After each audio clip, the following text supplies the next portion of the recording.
ಓಂ ನಾರಾಯಣಂ ಸುರಗುರುಂ ಜಗದೇಕನಾಥಂ ಭಕ್ತಪ್ರಿಯಂ ಸಕಲಲೋಕ ನಮಸ್ಕೃತಂ ಚ ತ್ರೈಗುಣ್ಯವರ್ಜಿತಮಜಂ ವಿಭುಮಾದ್ಯಮೇಶಂ ವಂದೇ ಭವಘ್ನಮರಾಸುರಸಿದ್ಧವಂದ್ಯಂ ನಾರಾಯಣೇ ತ್ವೇಕಮನಾವಸಾಮಿ ಸರ್ವೇಣ ಭಾವೇನ ಶರೀರಭೂತ ತಸ್ಮಿನ್ ಹಿ ಧರ್ಮಃ ಸ್ವಮಹಾನ್ಯವಿಷ್ಟೋ ಬ್ರಹ್ಮಣ್ಯತಾ ಚಾತ್ರ ತಥಾ ಪ್ರಿಯತ್ವಂ ವಾಯುರ್ಭೀಮೋ ಭೀಮನಾದೋ ಮಹೌಜಾಃ ಸರ್ವೇಷಾಂ ಚ ಪ್ರಾಣಿನಾಂ ಪ್ರಾಣಭೂತಃ ಅನಾವೃತ್ತಿರ್ದೇಹಿನಾಂ ದೇಹಪಾತೆ ತಸ್ಮಾದ್ವಾಯುರ್ದೇವದೇವೋ ವಿಶಿಷ್ಟಃ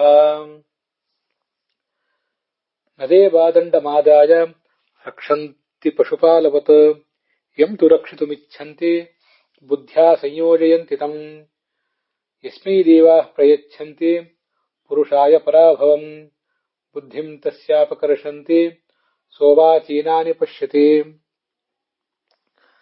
ನಾರಾಯಣಂ ನಮಸ್ಕೃತ್ಯ ನರಂ ಚೈವ ನರೋತ್ತಮಂ ದೇವೀಂ ಸರಸ್ವತೀಂ ವ್ಯಾಸಂ ತತೋ ಜಯಮುದೀರಯೇ. ಶ್ರೀ ಗುರುಭ್ಯೋ ನಮಃ. ಮಹಾಭಾರತಸ್ಯ ಅಷ್ಟಾದಶ ಪರ್ವಾತ್ಮಕಸ್ಯ ಭಗವತಾ ಬಾದರಾಯಣೇನ ಸ್ವಭಕ್ತಾನಾಂ ಸಾಂಪ್ರದಾಯಾಯ ಸಂಪ್ರಣೀತಸ್ಯ ಸರ್ವೇಪಿ ಪರ್ವಭಾಗಾಃ ಸಮಾಪ್ತಾಃ ತಿಷ್ಠಂತಿ ಇತಿ ಸರ್ವೇಷಾಂ ತತ್ರ ಭವತಾಂ ಸುವಿದಿತಮೇವ. ತಾತ್ಪರ್ಯನಿರ್ಣಯ ಗ್ರಂಥೋಪಿ ಭಗವತಾ ಆನಂದತೀರ್ಥೇನ ಭಾರತಾರ್ಥನಿರ್ಣಯಾಯ ಪ್ರಣೀತಃ ಇದಾನಿಂ ಸರ್ವೈರಸ್ಮಾಭಿಃ ಶ್ರುತಃ ಭಾರತಂ ಅನುತಿಷ್ಠತಿ. ತತ್ರ ಮಹಾಭಾರತಸ್ಯ ಗ್ರಂಥಸ್ಯ ಶ್ರವಣಸ್ಯ ಮಂಗಲ ಕಾರ್ಯಕ್ರಮಃ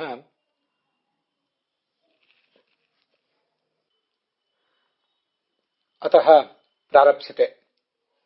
ತತಃ ಪೂರ್ವಂ ಸರ್ವೇಷು ಪರ್ವಸು ವರ್ತಮಾನಾಃ ವಿಶಿಷ್ಟಾಃ ಕೇಚನ ಶ್ಲೋಕಾಃ ಅದ್ಯ ಪುನಃ ಅನೂದ್ಯಂತೆ. ಯೇಷು ಶ್ಲೋಕೇಷು ಸರ್ವೇಷಾಂ ಅಸ್ಮಾಕಂ ಸಾಧಕಾನಾಂ ಉಪಯುಕ್ತಃ ಧಾರ್ಮಿಕಃ ನೈತಿಕೋ ವಾ ಸಂದೇಶಃ ವರ್ತತೆ ತೇ ಕೇಚನ ಶ್ಲೋಕಾಃ ಉತ್ತರ ಭಾರತೆ ದಕ್ಷಿಣ ಭಾರತೆ ಚ ವರ್ತಮಾನೇಷು ಪಾಠೇಷು ಉಪಲಭ್ಯಮಾನಾಃ ಪ್ರಕ್ಷೇಪ ವಿಕ್ಷೇಪ ರಹಿತಾಃ ಶ್ಲೋಕಾಃ ಏವ ಅತ್ರ ಗೃಹ್ಯಂತೆ ಸಾರ್ಥಂ ಪ್ರಸ್ತೂಯಂತೆ ಚ. ಅಪಿ ಚ ಭಗವತಾ ಆನಂದತೀರ್ಥೇನ ಸರ್ವಮೂಲಗ್ರಂಥೇಷು ಯೇ ಕೇಚನ ಮಹಾಭಾರತ ಶ್ಲೋಕಾಃ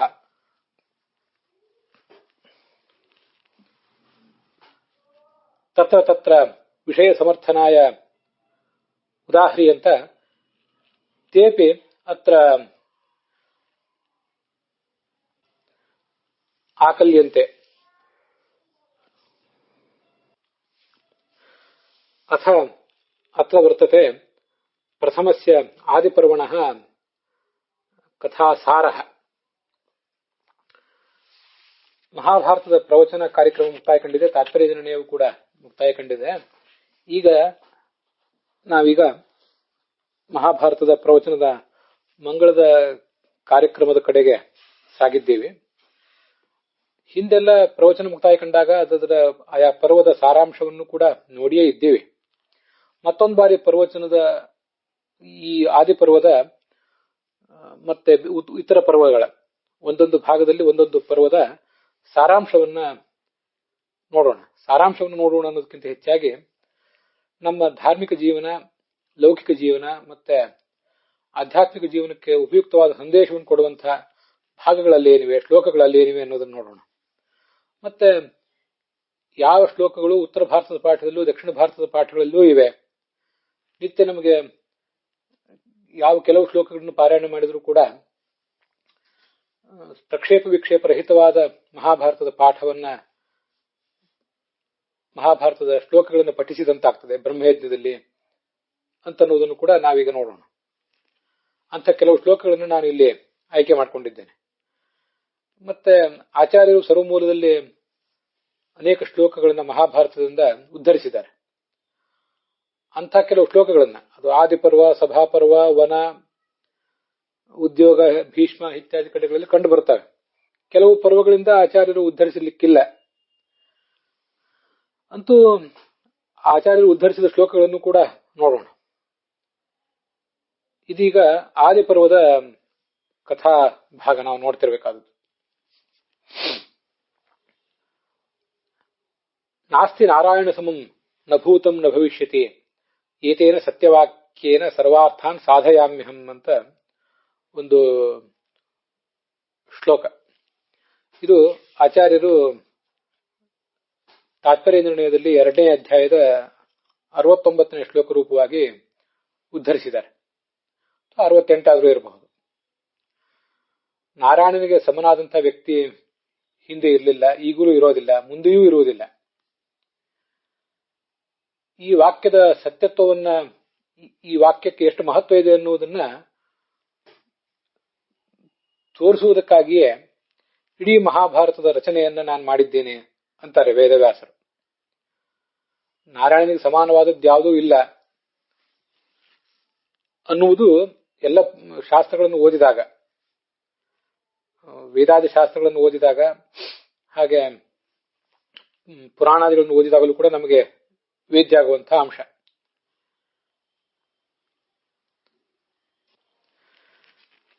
ವೇದೇ ರಾಮಾಯಣೇ ಚೈವ ಪುರಾಣೇ ಭಾರತೆ ತಥಾ ಆದಾವಂತೆ ಚ ಮಧ್ಯೆ ಚ ವಿಷ್ಣು ಸರ್ವತ್ರ ಗೀಯತೆ ಅಂತ ಹರಿವಂಶದ ಒಂದು ಶ್ಲೋಕವನ್ನು ಆಚಾರ್ಯರು ಬ್ರಹ್ಮಸೂತ್ರ ಭಾಷ್ಯದಲ್ಲಿ ಉದ್ಧರಿಸಿದ್ದಾರೆ. ವೇದದಲ್ಲಿ, ಪುರಾಣದಲ್ಲಿ, ಭಾರತದಲ್ಲಿ ಹೀಗೆಲ್ಲ ಕಡೆಯೂ ಕೂಡ ಮೊದಲು, ಮಧ್ಯೆ, ಕೊನೆಗೆ ಎಲ್ಲ ಕಡೆಯೂ ಭಗವಂತನ ಮಹಿಮೆಯ ವರ್ಣನವೇ ಇದೆ. ಭಗವಂತನನ್ನು ಮುಖ್ಯವಾಗಿ ವರ್ಣಿಸುವುದೇ ಶಾಸ್ತ್ರಗಳ ತಾತ್ಪರ್ಯ. ಉಳಿದೆಲ್ಲ ಕಥೆಗಳು ಕೂಡ ಕೇವಲ ಪ್ರಾಸಂಗಿಕ ಅಷ್ಟೇ. ಇದು ಮಹಾಭಾರತ ತಾತ್ಪರ್ಯ ನಿರ್ಣಯದಲ್ಲಿ 2ನೇ ಅಧ್ಯಾಯದಲ್ಲಿ 68 ಅಥವಾ 69ನೇ ಶ್ಲೋಕದ ರೂಪದಲ್ಲಿದೆ ಅಂತ ನಾವು ನೋಡಿದ್ವಿ. ಮತ್ತೆ ಮಹಾಭಾರತದಲ್ಲಿ 1ನೇ ಅಧ್ಯಾಯದ, ಆದಿಪರ್ವದ 1ನೇ ಅಧ್ಯಾಯದ 34ನೇ ಶ್ಲೋಕ ರೂಪದಲ್ಲಿ ಇದು ಕಂಡು ಬರ್ತದೆ. ಆಚಾರ್ಯರು ತಾತ್ಪರ್ಯ ನಿರ್ಣಯದಲ್ಲಿ ಹೇಳ್ತಾರೆ, ಈ ನಾಸ್ತಿ ನಾರಾಯಣ ಸಮಂ ನ ಭೂತಂ ನ ಭವಿಷ್ಯತಿ ಅನ್ನುವ ವಾಕ್ಯವನ್ನ ವೇದವ್ಯಾಸರು ಮೊದಲು ಹೇಳಿದ್ದಾರೆ, ಮಹಾಭಾರತದ ಆರಂಭದಲ್ಲೂ ಹೇಳಿದ್ದಾರೆ, ಕೊನೆಗೂ ಹೇಳಿದ್ದಾರೆ. ಕೊನೆಗೆ ಹೇಳಿದ್ದು ಈಗ ಕಂಡು ಬರೋದಿಲ್ಲ, ಪ್ರಾಯ ಈಗಿನ ಪಾಠಗಳಲ್ಲಿ ಕಂಡು ಬರೋದಿಲ್ಲ. ಮೊದಲು ಹೇಳಿದ್ದು ಕೂಡ ಕೆಲವು ಪಾಠಗಳಲ್ಲಿ ಕಂಡು ಬರ್ತದೆ ಅಂತ ಏನಿಲ್ಲ, ಎಲ್ಲಾ ಪಾಠಗಳಲ್ಲೂ ಇದೆ ಅಂತಿಲ್ಲ, ಕೆಲವು ಕಡೆ ಇದೆ ಅಷ್ಟೇ.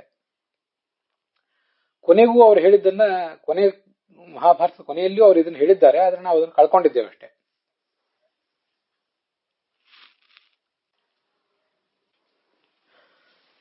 ನಾರಾಯಣ ಅನ್ನೋ ಶಬ್ದಕ್ಕೆ ಅನೇಕ ಅರ್ಥಗಳಿವೆ. ಅದರಲ್ಲಿ ನಮಗೆ ಪ್ರಧಾನವಾದ ಅರ್ಥ ಮಹಾಭಾರತವೇ ಮುಂದೆ ಅನುಶಾಸನ ಪರ್ವದಲ್ಲಿ ನಮಗೆ ತಿಳಿಸುವಂತಹ ಒಂದು ಅರ್ಥ. ನರಾಜ್ಜಾತಾನಿ ತತ್ವಾನಿ ನಾರಾಯಣೀತಿ ತಥೋ ವಿದುಹು ತಾನ್ಯೇವ ಚಾಯನಂ ತಸ್ಯ ತೇನ ನಾರಾಯಣ ಸ್ಮೃತಃ ಅಂತ. ಇದು ನಾರದರು ಹೇಳಿದಂತಹ ಅರ್ಥ. ಭೀಷ್ಮರು ಯುಧಿಷ್ಠಿರನಿಗೆ ನಾರದರು ಹೇಳಿದಂತೆ ತಿಳಿಸ್ತಾರೆ. ನಾರಾಯಣ ಅಂದ್ರೆ ನಮ್ಗೆ ಗೊತ್ತಿರುವಂತೆ ಈ ನಾರಗಳಿಗೆ ಇವನು ಆಶ್ರಯ, ಅಥವಾ ನಾರಗಳೇ ಇವನಿಗೆ ಆಶ್ರಯ. ಆದ್ರೆ ನಾರ ಅಂದ್ರೆ ಏನು? ನಾರ ಅಂದ್ರೆ ನೀರು, ನೀರಿನಲ್ಲಿ ಇವನು ಮಲಗಿರುವುದರಿಂದ ಇವನಿಗೆ ನಾರಾಯಣ ಅಂತ ಹೆಸರಿದೆ. ಅಥವಾ ನೀರಿಗೆ ಇವನು ಆಶ್ರಯನಾಗಿದ್ದಾನೆ, ಆದ್ರಿಂದ ಇವನಿಗೆ ನಾರಾಯಣ ಅಂತ ಹೆಸರಿದೆ ಅಂತೆಲ್ಲ ನಾವು ಹಿಂದೆ ಬೇಕಾದಷ್ಟು ಕಡೆ ನೋಡಿದ್ದೀವಿ. ನಮಗೆ ನೀರು ಅನ್ನುವ ಅರ್ಥ ಮಾತ್ರ ಮುಖ್ಯ ಆಗುವುದು ಬೇಡ, ಇನ್ನೂ ಒಂದು ಅರ್ಥವನ್ನು ಕೂಡ ನಾವು, ಅದಕ್ಕೆ ವ್ಯಾಪಕವಾದ ಮತ್ತೊಂದು ಅರ್ಥವನ್ನು ತಗೊಳ್ಬೇಕಾಗಿದೆ. ಅದಕ್ಕಾಗಿ ಆ ಉಳಿದ ಅರ್ಥಗಳನ್ನೇ, ನೀರಿನಲ್ಲಿ ಮಲಗಿದವನು ಅನ್ನೋ ಅರ್ಥವನ್ನೇ ಆಚಾರ್ಯ ಹೇಳಿದ್ದಾರೆ. ನಾನು ಅದನ್ನ ಇಲ್ಲಿ ಹೇಳಲಿಕ್ಕೆ ಬಯಸಲಿಲ್ಲ. ಈ ಮುಂದೆ ಅನುಶಾಸನ ಪರ್ವದಲ್ಲಿ ಏನು ಅರ್ಥ ಇದೆ ಅದನ್ನ ಈಗ ಇಲ್ಲಿ ನಾವು ನೆನಪು ಮಾಡ್ಕೊಂಡ್ರೆ ಅದ್ರಲ್ಲಿ ನೀರು ಬಂತು, ಬೆಂಕಿಯೂ ಬಂತು, ಮತ್ತು ಉಳಿದಿದ್ದೆಲ್ಲವೂ ಕೂಡ ಬಂತು. ಅದು ಹೇಗೆಂದ್ರೆ ನರಾಜ್ಯಾತಾನಿ ತತ್ವಾನಿ ನಾರಾಣೀತಿ ತತ್ವವಿದು ಅಂತ. ಈ ಜಗತ್ತೆಲ್ಲವೂ ಕೂಡ, ಜಗತ್ತಿನಲ್ಲಿರುವಂತಹ ಪ್ರತಿಯೊಂದು ತತ್ವವೂ ಕೂಡ ನಾರ ಅಂತ ಕರೆಸ್ಕೊಂಡಿದೆ. ಯಾಕೆ ನಾರ ಅಂತ ಕರೆಸ್ಕೊಂಡಿದೆ ಅಂದ್ರೆ ಅದು ನರಾತ್ ಜಾತ. ನರ ಅಂದ್ರೆ ಪರಮಾತ್ಮ. ಭಾಗವತ ತಾತ್ಪರ್ಯ ಹೇಳ್ತದೆ ನರೋ ನಾಶಾತ್ ಪರೋಮತಃ ಅಂತ. ನಾಶವಿಲ್ಲದಿರುವ, ನ ಅಂದ್ರೆ ಇಲ್ಲದಿರುವವನು, ರ ಅಂದ್ರೆ ನಾಶ. ನ ರೀಯತೆ ಇತಿ ನರಹ. ನಾಶವಿಲ್ಲದ ಪರಮಾತ್ಮನೇ ನರ. ಅವನಿಂದ ಹುಟ್ಟಿದ್ದಾದ್ರಿಂದ ಈ ಜಗತ್ತೆಲ್ಲವೂ ಕೂಡ ನಾರ. ಲಕ್ಷ್ಮೀದೇವಿಯೂ ಕೂಡ ಅವನಿಂದ ಒಂದು ರೀತಿಯಾಗಿ ಹುಟ್ಟುವವಳೆ. ಲಕ್ಷ್ಮೀದೇವಿಗೂ ಕೂಡ ಒಂದಲ್ಲ ಒಂದು ರೀತಿಯಾದ ನಾಶ ಇದ್ದೇ ಇದೆ ಅಂತ ಶಾಸ್ತ್ರದಲ್ಲಿ ವರ್ಣನೆ ಮಾಡ್ತಾರೆ. ನಾಶವೂ ಇದೆ, ಹುಟ್ಟು ಇದೆ. ಆದ್ರಿಂದ ಈ ಪ್ರಕೃತಿ ತತ್ವ, ಮಹತ್ತತ್ವ, ಅಹಂಕಾರ ತತ್ವ, ಪಂಚತನ್ಮಾತ್ರಗಳು, ಪಂಚಮಹಾಭೂತಗಳು, ಸ್ಥೂಲವಾದ ಈ ಜಗತ್ತು, ಪೃಥ್ವಿ, ಅಪ, ತೇಜಸ್ಸು, ವಾಯು, ಆಕಾಶ ಅನ್ನುವ ಪಂಚಮಹಾಭೂತಗಳು, ಅವುಗಳಿಂದ ಹುಟ್ಟಿರುವಂತಹ ನಮ್ಮ ಈ ಶರೀರಗಳು, ಹೀಗೆ ಸ್ಥೂಲವಾದ ಜಗತ್ತು ಮತ್ತೆ ಸೂಕ್ಷ್ಮವಾದ ಜಗತ್ತು, ಎಲ್ಲದಕ್ಕಿಂತ ಮೂಲಭೂತವಾಗಿ ಪ್ರಕೃತಿ, ಇದೆಲ್ಲವೂ ಕೂಡ ನಾಶರಹಿತನಾದ ಪರಮಾತ್ಮನಿಂದ ಹುಟ್ಟಿದೆ. ಅವನೊಬ್ಬನೇ ನಾಶರಹಿತ, ಅವನೊಬ್ಬನೇ ಉತ್ಪತ್ತಿ ರಹಿತ. ಉಳಿದಿದ್ದೆಲ್ಲದಕ್ಕೂ ಕೂಡ ಉತ್ಪತ್ತಿಯೂ ಇದೆ, ನಾಶವೂ ಇದೆ. ಆದ್ರಿಂದ ಲಕ್ಷ್ಮೀದೇವಿಯಿಂದ ತೊಡಗಿ, ಪ್ರಕೃತಿ ತತ್ವದಿಂದ ತೊಡಗಿ ಜಗತ್ತೆಲ್ಲದಕ್ಕೂ ಕೂಡ ಉತ್ಪತ್ತಿ ಇದ್ದೇ ಇದೆ, ನಾಶವೂ ಇದೆ. ಆದ್ರಿಂದ ನರನಿಂದ ಹುಟ್ಟಿರುವುದರಿಂದ ಇದು ನಾರ. ನರಸ್ಯ ಇದಂ ನಾರಂ ಅಥವಾ ನರೇಣ ಜಾತಂ ನಾರಂ ಅಂತ ಅದರ ನಿಷ್ಪತ್ತಿ. ಹೀಗೆ ನರಶಬ್ದವಾಚ್ಯನಾದ ಪರಮಾತ್ಮನಿಂದ ಹುಟ್ಟಿರುವುದರಿಂದ ಜಗತ್ತೆಲ್ಲವೂ ನಾರ. ಅಲ್ಲಿ ಪ್ರಕೃತಿಯಿಂದ ಹುಡುಗಿ, ಪ್ರಕೃತಿಯಿಂದ ಪ್ರಾರಂಭಿಸಿ ಪೃಥ್ವಿ, ಅಪ್ಪು, ತೇಜಸ್ಸು, ವಾಯು ಎಲ್ಲವೂ ಬಂದು ಹೋಯ್ತು. ಅಪುರು ಇಲ್ಲೇ ಬಂದು ಹೋಯ್ತು. ಆದ್ರಿಂದ ಇದನ್ನೇ ತಗೊಂಡಿದ್ದೇನೆ. ಮತ್ತೆ ಈ ತತ್ವಗಳನ್ನು ಹೀಗೆ ನಾರ ಅಂತ ಹೇಳ್ತಾರೆ, ನಮ್ಗೆ ಗೊತ್ತಾಯ್ತು. ತಾನ್ಯೇವಚ ಅಯನಂ ತಸ್ಯ, ಇವೆಲ್ಲವೂ ಕೂಡ ಈ ಪ್ರಕೃತಿ ತತ್ವ, ಮಹತ್ತತ್ವ, ಅಹಂಕಾರ ತತ್ವ, ಪಂಚತನ್ಮಾತ್ರಗಳು, ನಮ್ಮ ನಿಮ್ಮ ಶರೀರ, ಜಡ, ಚೇತನ, ಹೀಗೆ ಪ್ರತಿಯೊಂದು ಕೂಡ ತಸ್ಯ ಅಯನಂ, ಆ ಭಗವಂತನಿಗಿದು ವಿಗ್ರಹದಂತೆ, ಪ್ರತೀಕದಂತಿದೆ. ನಾವು ಜಗತ್ತಿನಲ್ಲಿ ನಮ್ಮ ಬಂಧುಗಳನ್ನ, ಮಿತ್ರರನ್ನ ನೋಡ್ಲಿ, ಸ್ನೇಹಿತರನ್ನ ನೋಡ್ಲಿ, ಮತ್ತೆ ಯಾರನ್ನೇ ನೋಡ್ಲಿ, ಜಡವಾದನ್ನ ನೋಡ್ಲಿ, ಚೇತನವಾದನ್ನ ನೋಡ್ಲಿ, ಶತ್ರುಗಳನ್ನ ನೋಡ್ಲಿ, ಎಲ್ಲಿ ಹೋದ್ರೂ ಕೂಡ ಈ ಪ್ರತಿಯೊಂದು ಕೂಡ ಆ ಭಗವಂತನ ಸನ್ನಿಧಾನ ಪಾತ್ರವೇ. ಶಿಲಾವತ್ ಪ್ರತಿಮೈ ವೇಷ ವಿಷ್ಣು ಲೋಕ ಚತುರ್ದಶಿ ಅಂತ ಭಾಗವತ ತಾತ್ಪರ್ಯ ವರ್ಣನೆ ಮಾಡ್ತದೆ. 14 ಲೋಕಗಳೆಲ್ಲವೂ ಕೂಡ ಭಗವಂತನ ಪ್ರತಿಮಾ ಅಂತೆ. ಪ್ರತಿಮಾವದ್ಧರೆಯ ರೂಪಂ ತಿರಿಯಂಗ್ ನರಸುರಾದಯ. ತಿರಿಯಕ್ ಪ್ರಾಣಿಗಳು, ನರರು, ಸುರರು, ಅಸುರರು ಪ್ರತಿಯೊಂದು ಕೂಡ ಭಗವಂತನಿಗೆ ಪ್ರತಿಮೆಗಳೇ. ಮತ್ತೆ ಲಕ್ಷ್ಮೀದೇವಿ ಅಂತ ವಿಶೇಷವಾಗಿ ಭಗವಂತನ ಪ್ರತಿಮಾ. ಮಹತ್ತತ್ವ ಮೊದಲಾದವುಗಳು, ಅವುಗಳ ಅಭಿಮಾನಿಗಳಾದ ದೇವತೆಗಳು, ಚತುರ್ಮುಖ ಮೊದಲಾದವರು ಭಗವಂತನ ವಿಶೇಷ ಪ್ರತಿಮಾಗಳು ಅಂತ ಕರೆಸ್ಕೋತಾರೆ. ಹೀಗೆ ನಾರಾಯಣಿ ಅಯನಂ ಯಶ ಸಹ ನಾರಾಯಣ ಅಂತ ಹೀಗೆ ವಿಗ್ರಹ ಮಾಡಬೇಕು. ನಾರಾಯಣಿ, ನಾರ ಶಬ್ದವಾಚ್ಯವಾದ ಎಲ್ಲಾ ತತ್ವಗಳು, ಪ್ರಕೃತಿ ಮೊದಲಾದ ಎಲ್ಲಾ ತತ್ವಗಳು, ಪಂಚಮಹಾಭೂತಗಳು, ಒಟ್ಟಾರೆ ಸಮಸ್ತ ಪ್ರಪಂಚವೇ. ಲೋಕ ಚತುರ್ದಶಿ 14 ಲೋಕಗಳು, ಸಮಸ್ತ ಜಡಚೇತನಗಳೆಲ್ಲವೂ ಕೂಡ ತಸ್ಯ ಆ ನಾರಾಯಣನಿಗೆ, ಯಸ್ಯ ಯಾವ ನಾರಾಯಣನಿಗೆ, ಅಯನಂ ಅವನ ಸನ್ನಿಧಾನ ಪಾತ್ರವಾಗಿದೆಯೋ, ಅವನಿಗೆ ವಿಗ್ರಹದಂತಿದೆಯೋ ಅವನೇ ನಾರಾಯಣ. ಇದು ನಮಗೆ ತುಂಬಾ ವ್ಯಾಪಕವಾದಂತಹ ಅರ್ಥ. ನಮಗೆ ನಾರಾಯಣ ಎಂಬ ಶಬ್ದದಿಂದಲೇ ಸಮಸ್ತ ಆಪತ್ತುಗಳನ್ನು ಪರಿಹಾರ ಮಾಡ್ತದೆ ಅಂತ ಭಾಗವತನು ಕೂಡ ಈ ನಾರಾಯಣ ಎಂಬ ಶಬ್ದದ ಅರ್ಥವನ್ನು ತಿಳ್ಕೊಂಡ್ರೆ ಭಾಗವತವು ಹೇಳ್ತದೆ. ಮುಂದೆ ಮಹಾಭಾರತ ಮುಕ್ತಾಯ ಕಂಡ ಮೇಲೆ ನಾವು ಭಾಗವತವನ್ನೇ ಶ್ರವಣ ಮಾಡುವವರಿದ್ದೀವಿ. ಅದನ್ನು ಆರಂಭದಿಂದಲೂ ನೋಡೋಣ. ಯಥಾಹಿ ಭಗವಾನೇವ ವಸ್ತುತಃ ಸದಸತ್ಯಯತ ಸತ್ಯೇ ನಾರಾಯಣ ಸರ್ವೇ ಯಾಂತು ನಾಶಂ ಉಪದ್ರವಾಹ ಅಂತ. ಸದಸದಾತ್ಮಕವಾದ ಈ ಪ್ರಪಂಚವೆಲ್ಲವೂ ಭಗವಾನೇವ ಅಂದ್ರೆ ಭಗವಂತನ ಅಧೀನವೇ ಆಗಿದೆ ಅಂತ. ಸತ್ ಅಂದ್ರೆ ಈ ಕಾರಣ, ಅಸತ್ ಅಂದ್ರೆ ಕಾರ್ಯ. ಇವೆಲ್ಲವೂ ಕೂಡ, ಇಂಥ ಪ್ರಪಂಚವೆಲ್ಲವೂ ಕೂಡ ಭಗವಾನೇವ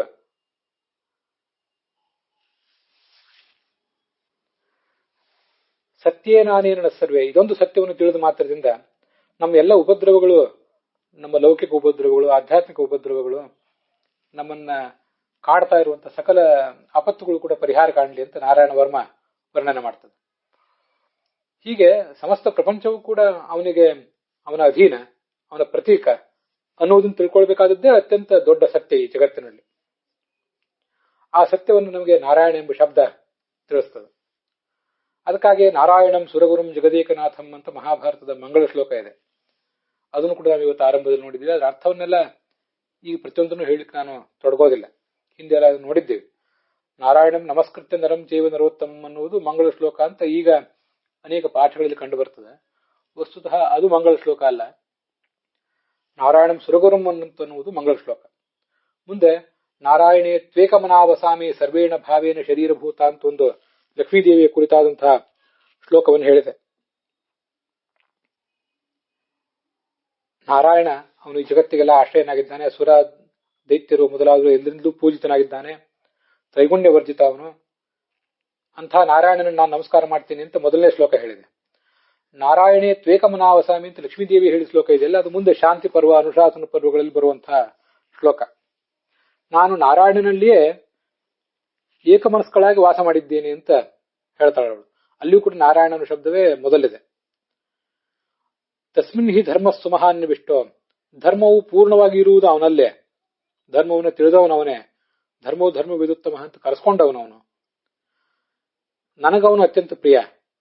ಮತ್ತೆ ಜಗತ್ತ ಎಲ್ಲಾ ಭಕ್ತರಿಗೂ ಕೂಡ ಅವನೇ ಅತ್ಯಂತ ಆಪ್ತನಾದವನು. ಬ್ರಹ್ಮಣ್ಯ, ವೇದಗಳನ್ನು ರಕ್ಷಿಸಿದವನು, ಜ್ಞಾನಿಗಳನ್ನು ರಕ್ಷಿಸುವವನು ಅವನು ಅಂತ ಲಕ್ಷ್ಮೀದೇವಿ ಹೇಳ್ಕೊಳ್ತಾಳೆ. ವಾಯುರ್ಭೀಮೋ ಭೀಮನಾದೋ ಮಹೌಜಾಹ ಅಂತ ವಾಯುದೇವರ ಕುರಿತಾಗಿ ಒಂದು ಶ್ಲೋಕ ಹೇಳಿದೆ. ಭಯಂಕರವಾದ ಸಿಂಹನಾದವನ್ನು ಮಾಡಿ ಶತ್ರುಗಳನ್ನ ಸದೆ ಬಡಿಯುವವನು, ಎಲ್ಲಾ ಪ್ರಾಣಿಗಳಿಗೂ ಪ್ರಾಣಭೂತನಾದವನು. ವಾಯುರ್ ದೇವದೇವೋ ವಿಶಿಷ್ಟ, ಎಲ್ಲ ದೇವತೆಗಳಿಗೂ ಅವನ ಹಿರಿಯ, ಅವನೇ ವಿಶಿಷ್ಟ ಅಂತ ಅವನ ಸ್ತೋತ್ರ ಇದೆ. ಮುಂದೆ ಅದು ಕೂಡ ಅನುಶಾಸನ ಪರ್ವ ಇತ್ಯಾದಿ ಕಡೆಗಳಲ್ಲಿ ಬರೋದಿದೆ. ಅದನ್ನ ಹಿಂದೆ ನಾವು ನೋಡಿದ್ದೇವೆ. ಎಲ್ಲಾ ದೇವತೆಗಳನ್ನು ಆರಂಭದಲ್ಲಿ ಸ್ತುತಿಸುವ ಪ್ರಯತ್ನ ಮಾಡಿದ್ದೇನೆ. ದೇವತೆಗಳು ನಮ್ಮನ್ನು ರಕ್ಷಿಸ್ತಾರಲ್ಲ, ಹೇಗೆ ಅಂದ್ರೆ, ದನ ಕಾಯುವವನು ಒಂದು ದೊಣ್ಣೆಯನ್ನು ಎತ್ತಿಕೊಂಡು ದನ ಎಮ್ಮೆ ಅವುಗಳ ಜೊತೆ ಸಂಚಾರ ಮಾಡ್ತಾನಲ್ಲ, ಹಾಗೆ ದೇವತೆಗಳು ಯಾವತ್ತೂ ನಮ್ಮ ಬೆನ್ನ ಹಿಂದೆ ನಮಗೆ ಕಣ್ಣಿಗೆ ಕಾಣುವಂತ ಸಂಚಾರ ಮಾಡೋದಿಲ್ಲ. ನದೇವಾ ದಂಡಮಾದಾಯ ರಕ್ಷಂತಿ ಪಶುಪಾಲವತ್, ಇದನ್ನು ಕೂಡ ಆಚಾರ್ಯರು ಸರ್ವಮೂಲದಲ್ಲಿ ಉದ್ಧರಿಸಿದ್ದಾರೆ.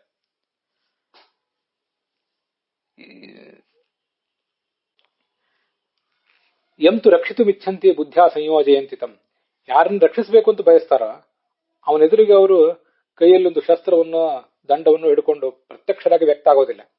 ಯಾಕಂದ್ರೆ ಪರೋಕ್ಷ ಪ್ರಿಯ ಇವ ಹಿ ದೇವಾಹ ಪ್ರತ್ಯಕ್ಷ ದ್ವಿಷಃ ಅಂತ ಉಪನಿಷತ್ತುಗಳು ಹೇಳ್ತಾವೆ. ಎಂತು ರಕ್ಷತ್ತು ವಿಚ್ಛಂತಿ ಬುದ್ಧ್ಯಾ ಸಂಯೋಜಯಂತಿ ತಂ, ಯಾವನನ್ನ ರಕ್ಷಿಸಬೇಕು ಅಂತ ಅವು ಬಯಸ್ತಾವೋ ಅವನಿಗೆ ಬುದ್ಧಿಯನ್ನು ಕೊಡ್ತಾನೆ, ಅವನಿಗೆ ಸದ್ಬುದ್ಧಿಯನ್ನು ಕೊಡ್ತಾರೆ, ಅವನು ಸುರಕ್ಷಿತನಾಗ್ತಾನೆ. ನಮಗೆ ಸದ್ಬುದ್ಧಿ ಬಂದಿದೆ ಅಂದ್ರೆ ದೇವತೆಗಳು, ಆ ದೇವತೆಗಳು ಒಡೆಯನಾದಂತಹ ನಾರಾಯಣ ನಮ್ಮ ಜೊತೆಗಿದ್ದಾನೆ ಅಂತಾನೆ ಅರ್ಥ. ಅಲ್ಲದೆ ಮತ್ತೊಂದು ಶ್ಲೋಕ ಅಲ್ಲೇ ಇದೆ. ಇದೆಲ್ಲ ಉದ್ಯೋಗ ಪರ್ವದಲ್ಲಿ ಬರುವಂತಹ ಶ್ಲೋಕಗಳು ಅಂತ ನೆನಪು. ಮುಂದೆ ಅದನ್ನು ನೋಡೋಣ. ಯಾವ ಪುರುಷನಿಗೆ ಸೋಲು ಉಣಿಸಬೇಕು ಅಂತ ದೇವತೆಗಳು ಆಲೋಚನೆ ಮಾಡ್ತಾರೋ ಬುದ್ಧಿಂ ತಸ್ಯ ಅಪಕರ್ಷಂತಿ, ಅವನ ಬುದ್ಧಿಯನ್ನೇ ಅವರು ಸೆಳೆದುಕೊಂಡು ಬಿಡ್ತಾರೆ. ಸಹ ಅವಾಚೀನಾನಿ ಪಶ್ಯತಿ, ಅವನಿಗೆಲ್ಲವೂ ತಿರುವು ಮುರುವಾಗಿ ಕಾಣ್ಲಿಕ್ಕೆ ತೊಡಗುತ್ತದೆ ಅಂತ ಅಲ್ಲಿ ಬಂದಿದೆ. ಇದಿಷ್ಟು ಆ ಮಹಾಭಾರತದ ಪ್ರವಚನದ ಆರಂಭದಲ್ಲಿ ಬೇರೆ ಬೇರೆ ಕಡೆ ಬಂದಿರುವಂತಹ ಮಂಗಳ ಶ್ಲೋಕಗಳನ್ನ ನಾನು ಹೇಳಿದ್ದು. ಈಗ ಮತ್ತೊಂದು ಬಾರಿ ಅದನ್ನು ನೋಡಿದ್ದೇವೆ.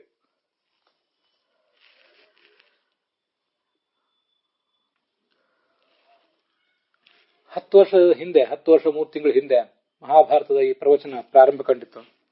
ಹಿರಿಯ ವಿದ್ವಾಂಸರು ಮತ್ತೆ ಬಂಧುಗಳು ಆದಂತಹ ರಘುತ್ತಮಾಚಾರ್ಯ ನಾಗಸಂಪಿಗೆಯವರು ಅದನ್ನು ಪ್ರಾರಂಭಿಸಿದ್ರು.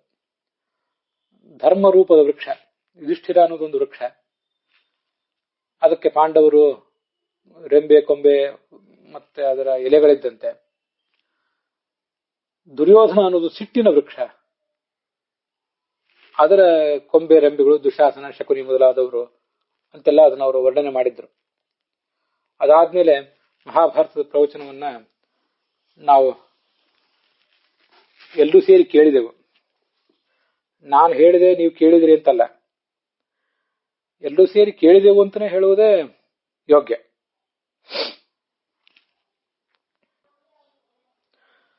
ಮಹಾಭಾರತದ ಉತ್ತರ ಭಾರತದ ಪಾಠ ಮತ್ತೆ ದಕ್ಷಿಣ ಭಾರತ ದರ್ಶನ ಪ್ರಕಾಶನದವರು ಅದನ್ನು ಉತ್ತರ ಭಾರತದ ಪಾಠವನ್ನು ಅನುಸರಿಸಿ ಮಾಡಿರುವ ಅನುವಾದ, ಮತ್ತೆ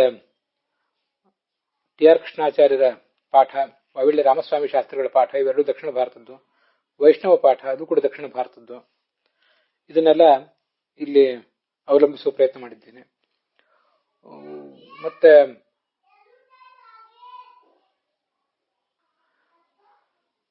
ಪುಣೆಯ ಭಂಡಾರ್ಕರ್ ಓರಿಯೆಂಟಲ್ ರಿಸರ್ಚ್ ಇನ್ಸ್ಟಿಟ್ಯೂಟ್ನವರು ಬೋರಿ ಅವರು ಪ್ರಕಟಿಸಿರುವಂತಹ ಮಹಾಭಾರತದ ಪಾಠವನ್ನು ಕೂಡ ಗಮನಿಸುವ ಪ್ರಯತ್ನ ಮಾಡಿದ್ದೇನೆ. ಬೇರೆ ಬೇರೆ ಪಾಠಗಳನ್ನು ಗಮನಿಸಿ ಯಾವ ಪಾಠ ಶುದ್ಧವಾಗಿ ನನಗೆ ಕಾಣುತ್ತದೆ ಅದನ್ನ ಹೇಳಿದ್ದೇನೆ ಅಷ್ಟೇ. ನನಗೆ ಕಂಡದ್ದೆಲ್ಲವೂ ಶುದ್ಧವಾಗಿ ಇರಬೇಕಾಗಿಲ್ಲ, ಎಲ್ಲವನ್ನೂ ಸರಿಯಾಗಿ ಹೇಳಿದ್ದೇನೆ ಅಂತಲ್ಲ, ತಪ್ಪನ್ನು ಖಂಡಿತವಾಗಿ ಹೇಳೇ ಇದ್ದೇನೆ. ಆದರೆ ತಪ್ಪನ್ನೇ ಹೇಳಿದ್ರು ಕೂಡ ಅದನ್ನು ಪ್ರಾಮಾಣಿಕತನದಿಂದಲೇ ಹೇಳಿದ್ದೇನೆ ಅಂತ ನೀವೆಲ್ಲರೂ ಕೂಡ ತಿಳ್ಕೊಳ್ಬೇಕು. ಅದಂತೂ ನೀವು ಹಾಗೆ ಮನಸ್ಸಬೇಕು ಅಂತ ನಂದೊಂದು ಆಲೋಚನೆ. ಗಣೇಶ ಮಹಾಭಾರತವನ್ನು ಬರೆದಿದ್ದ ಅನ್ನೋದನ್ನ ವಿಮರ್ಶಿಸಿದ್ದೇನೆ. ಅದು ಮಹಾಭಾರತದಲ್ಲಿ ಮತ್ತೆ ತಾತ್ಪರ್ಯ ನಿರ್ಣಯದಲ್ಲಿ ಕಾಣಿಸೋದಿಲ್ಲ. ಮಹಾಭಾರತದಲ್ಲಿ ಎಲ್ಲಾ ಪಾಠಗಳಲ್ಲೂ ಅದಿಲ್ಲ, ಮತ್ತೆ ತಾತ್ಪರ್ಯ ನಿರ್ಣಯದಲ್ಲೂ ಕೂಡ ಅದಿಲ್ಲ. ಅದರಿಂದ ಗಣೇಶ ಮಹಾಭಾರತ ಬರೆದ ಅನ್ನುವುದು ನನಗೆ ಸಂಶಯದ ವಿಷಯವೇ. ನಾನು ಅದನ್ನ ಸ್ವೀಕರಿಸುವುದಿಲ್ಲ. ಇಷ್ಟು ನನ್ನ ಅಭಿಪ್ರಾಯ ಅದರ ಬಗ್ಗೆ.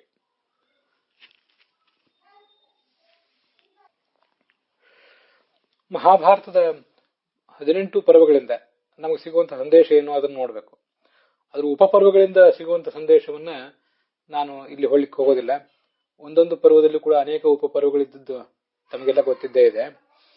ಮಹಾಭಾರತದ ಆದಿಪರ್ವ ನಮಗೆ ಏನು ಸಂದೇಶವನ್ನ ತಿಳಿಸ್ತದೆ, ಮತ್ತೆ ಭಗವಂತನನ್ನ ಹೇಗೆ ಉಪಾಸನೆ ಮಾಡಬೇಕು ಅನ್ನೋದನ್ನು ತಿಳಿಸ್ತದೆ ಅನ್ನೋದನ್ನು ನೋಡಿದ್ದೇವೆ.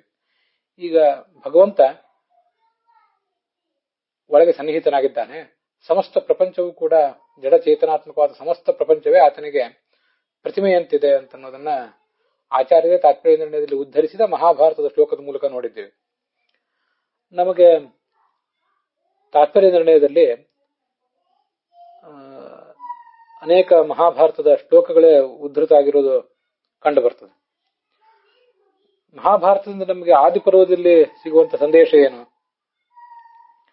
ಗೃಹಸ್ಥಾಶ್ರಮದ ಸಂದೇಶ ಅಲ್ಲಿ ಕಾಣಿಸ್ತದೆ. ಆರಂಭದಲ್ಲೇ ಇದು ಕಾಣಿಸ್ತದೆ. ಅಸ್ಯ ಕಾವ್ಯಸ್ಯ ಕಮಯೋ ನ ಸಮರ್ಥ ವಿಶೇಷಣೆ ಗೃಹಸ್ಥಸ್ಯ ಶೇಷಾಸ್ತಯೇ ಇವಾಶ್ರಮ ಅಂತ ಆ ಒಂದು ಶ್ಲೋಕ. ಇದು ಮಹಾಭಾರತದ ಆದಿಪರ್ವದ ಮೊದಲ ಅಧ್ಯಾಯವೇ. ಆ ಮೊದಲ ಅಧ್ಯಾಯದಲ್ಲಿ ಇದು 98ನೇ ಶ್ಲೋಕ ಅಥವಾ ಕೆಲವು ಪಾಠಗಳಲ್ಲಿ 73ನೇ ಶ್ಲೋಕ.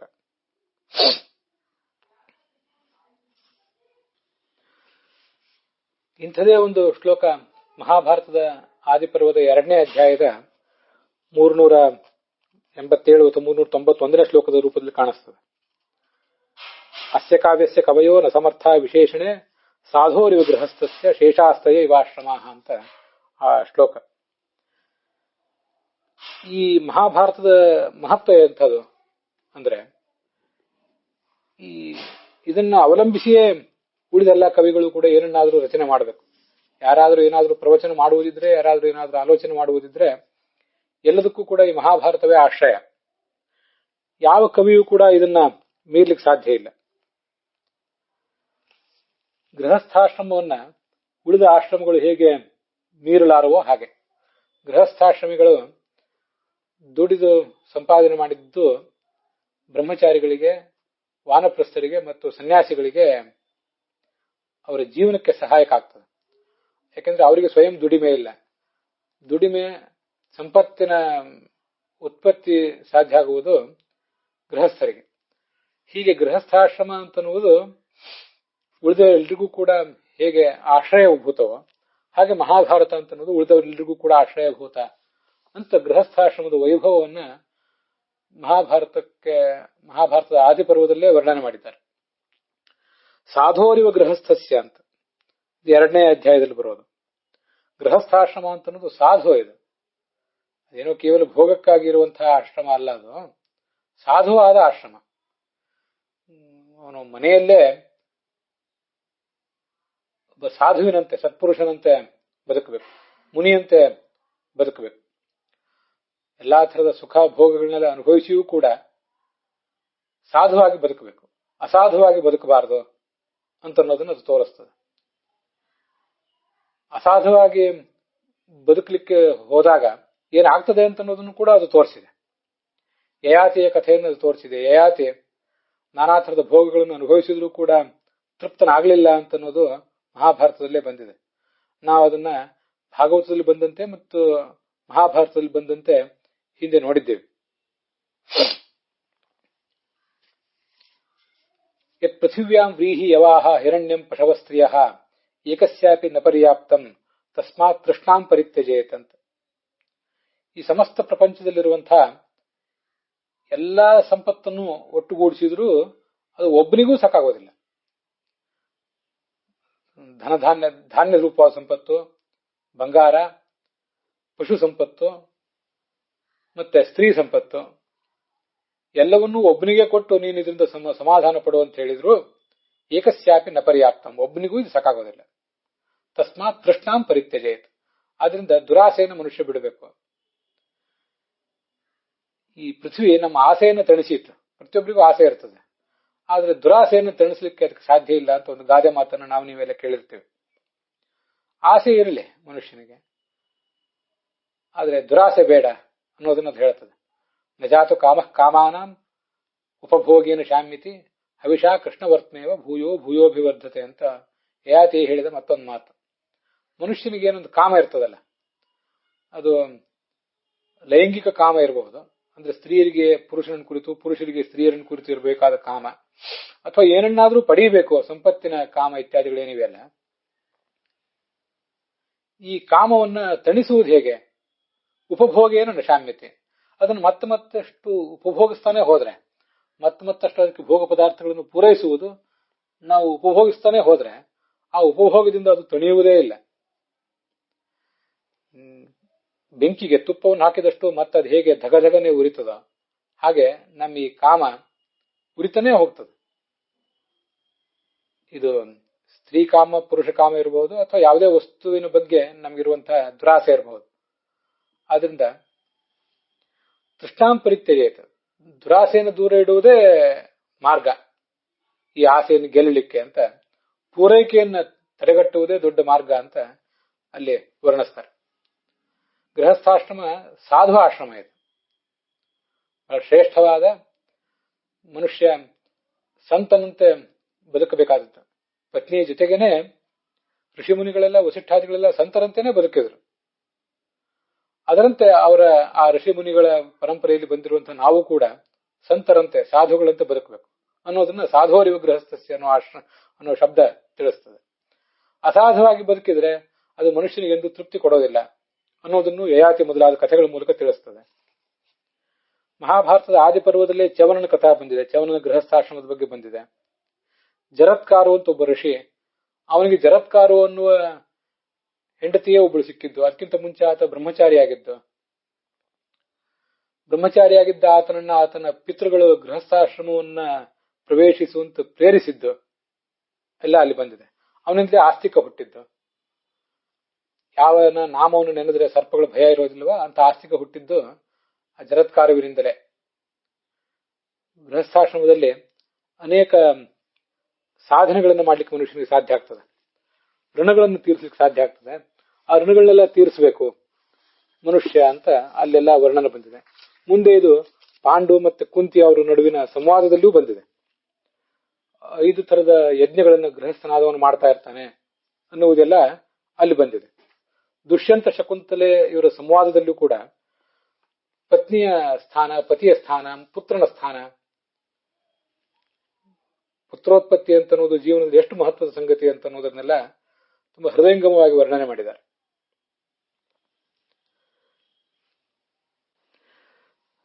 ಅಲ್ಲೊಂದು ಶ್ಲೋಕ, ನಹಿ ಧರ್ಮಫಲೈಸ್ಥಾತ ನತಪೋಭಿ ಸುಸಂಚಿತೈ ತಾಂಗತಿಂ ಪ್ರಾಪ್ನುವಂತೀಹ ಪುತ್ರಿಣೋ ಯಾಂ ವ್ರಜಂತಿ ವೈ ತಸ್ಮಾತ್ ದಾರಗ್ರಹಣೆ ಯತ್ನಂ ಸಂತತ್ಯಾಂಚ ಮನಃ ಕುರು. ಈ ಜಗತ್ತಿನಲ್ಲಿ ಕುಟುಂಬವೊಂದಿಗನಾಗಿ ಮಕ್ಕಳೊಂದಿಗನಾಗಿ ಮನುಷ್ಯ ಏನು ಸಾಧನೆ ಮಾಡಬಲ್ಲ ಅಂತ ಫಲವನ್ನ, ಎಷ್ಟು ಭಯಂಕರವಾದ ತಪಸ್ಸನ್ನ, ಎಷ್ಟೇ ದೊಡ್ಡ ದೊಡ್ಡ ವ್ರತಗಳನ್ನು ಮಾಡಿದ್ರೂ ಕೂಡ ಪಡ್ಕೊಳ್ಳಿಕ್ಕಾಗೋದಿಲ್ಲ. ಇಂಥ ಅದ್ಭುತವಾದ ಫಲ ಗೃಹಸ್ಥಾಶ್ರಮಕ್ಕಿದೆ. ಅದರಿಂದ ಇದನ್ನು ಸ್ವೀಕಾರ ಮಾಡುವಂತ ಅವರು ಇವನಿಗೆ ಉಪದೇಶ ಮಾಡ್ತಾರೆ.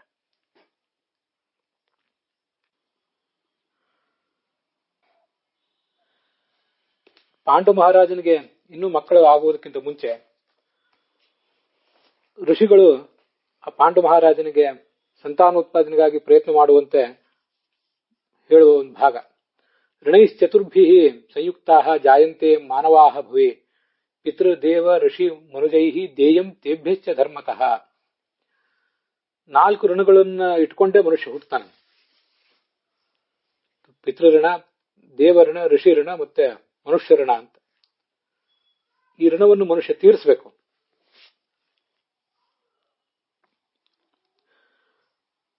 ಅಗ್ನಿಹೋತ್ರ, ಉಪಾಸನಾ, ಅಶ್ವಮೇಧಾದಿ ಯಜ್ಞಗಳನ್ನು ಮಾಡುವ ಮೂಲಕ ಅಥವಾ ಇಡೀ ಜೀವನವನ್ನೇ ಪುರುಷೋವಾವ ಯಜ್ಞ ಅಂತ ಛಾಂದೋಗ್ಯ ಉಪನಿಷತ್ತು ಹೇಳುವಂತೆ ಒಂದು ಯಜ್ಞ ಅಂತ ಭಾವಿಸಿ ದೇವತೆಗಳ ಋಣವನ್ನು ತೀರಿಸಬೇಕು.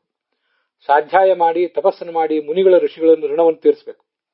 ಸಂತಾನೋತ್ಪಾದನೆ ಮಾಡಿ, ಪುತ್ರೈಹಿ ಶ್ರಾದ್ದೈಹಿ ಪಿತೃಶ್ಚಾಪಿ, ಸಂತಾನೋತ್ಪಾದನೆ ಮಾಡಿಕೊಂಡು ಶ್ರಾದ್ದ ಮಾಡಿ ಪಿತೃ ಋಣವನ್ನು ತೀರಿಸಬೇಕು. ಆನುಶಂಸೇನ ಮಾನವಾನ್, ಸಮಸ್ತ ಜಗತ್ತಿನ ಋಣವನ್ನು ಕೂಡ ಮನುಷ್ಯ ಆನುಶಂಸದಿಂದ ಆ ಜಗತ್ತಿಗೆ ಸಹಾನುಭೂತಿಯನ್ನ, ಕರುಣೆಯನ್ನು ತೋರಿಸುವ ಮೂಲಕ ತೀರಿಸಬೇಕು ಅಂತ ವರ್ಣನೆ ಇದೆ. ಇದೆಲ್ಲ ಋಷಿಗಳು ಮತ್ತೆ ಪಾಂಡವರು ಇವರ ನಡುವಿನ ಸಂವಾದದಲ್ಲಿ ಬರುವಂತಹ ಒಂದು ಮಾತು. ಹೀಗೆ ಗೃಹಸ್ಥಾಶ್ರಮದ ವೈಭವ ಅಲ್ಲಿಯೂ ಕೂಡ ಬಂದಿದೆ. ಪಾಂಡವರ ಗೃಹಸ್ಥಾಶ್ರಮದ ವೈಭವ ಅಂತೂ ಪಾಂಡವರು ದ್ರೌಪದಿಯನ್ನು ಮದುವೆಯಾದ ಪ್ರಸಂಗದಲ್ಲಿ ಬಂದಿದ್ದೇ ಇದೆ. ದ್ರೌಪದಿ ಒಬ್ಬಳೇ ಪತ್ನಿಯಲ್ಲ, ಇನ್ನೂ ಅನೇಕ ಜನ ಪತ್ನಿಯರು ಪಾಂಡವರಿಗಿದ್ರು ಅನ್ನುವುದೆಲ್ಲ ಮಹಾಭಾರತದಲ್ಲಿ ವರ್ಣಿತ ಆಗಿದೆ.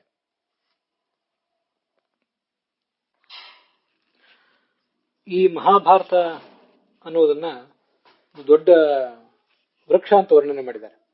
ಪರ್ಜನ್ಯಯೋ ಭೂತಾನಾಂ ಅಕ್ಷಯೋ ಭಾರತ ದ್ರುಮಃ ಸರ್ವೇಷಾಂ ಕವಿ ಮುಖ್ಯಾನಾಂ ಉಪಜೀವ್ಯೋ ಭವಿಷ್ಯತಿ. ವೃಕ್ಷ ಎಲ್ರಿಗೂ ಹೇಗೆ ನೆರಳು ಕೊಡ್ತದೋ, ಹಣ್ಣು ಹಂಪಲು ಕೊಡ್ತದೋ, ಹಾಗೆ ಮಹಾಭಾರತ ಅಂತ ಅನ್ನೋದು ಎಲ್ಲಾ ಕವಿಗಳಿಗೂ ಕೂಡ ಬೇಕಾದ ಬೌದ್ಧಿಕ ಸರಕನ್ನು ಕೊಡ್ತದೆ ಅಂತಲ್ಲಿ ವರ್ಣನೆ ಇದೆ. ಈ ವೃಕ್ಷಕ್ಕೆ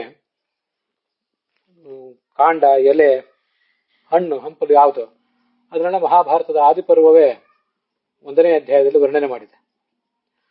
ಆದಿಪರ್ವದ ಸ್ಥಾನ ಏನು ಈ ವೃಕ್ಷದಲ್ಲಿ? ಆದಿಪರ್ವಕ್ಕೆ ಸಂಬಂಧಪಟ್ಟಂತೆ ನೇರವಾಗಿ ಏನನ್ನೂ ಹೇಳಲಿಲ್ಲ.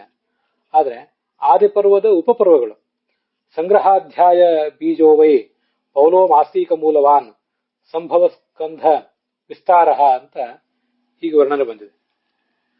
ಆರಂಭದಲ್ಲಿ ಸಂಗ್ರಹಾಧ್ಯಾಯ ಬೀಜೋವೈ, ಮಹಾಭಾರತದ ಎಂಬ ಈ ವೃಕ್ಷಕ್ಕೆ ಸಂಗ್ರಹ ಪರ್ವ, ಇದು ಆದಿಪರ್ವದ 2ನೇ ಅಧ್ಯಾಯ. ಪರ್ವ ಸಂಗ್ರಹ ಪರ್ವ ಅಂತನೂ ಅದನ್ನು ಹೇಳ್ತಾರೆ. ಆ ಪರ್ವ ಸಂಗ್ರಹ ಪರ್ವ ಅಂತನ್ನುವುದೇ ಇದರ ಬೀಜ ಇದ್ದಂತೆ.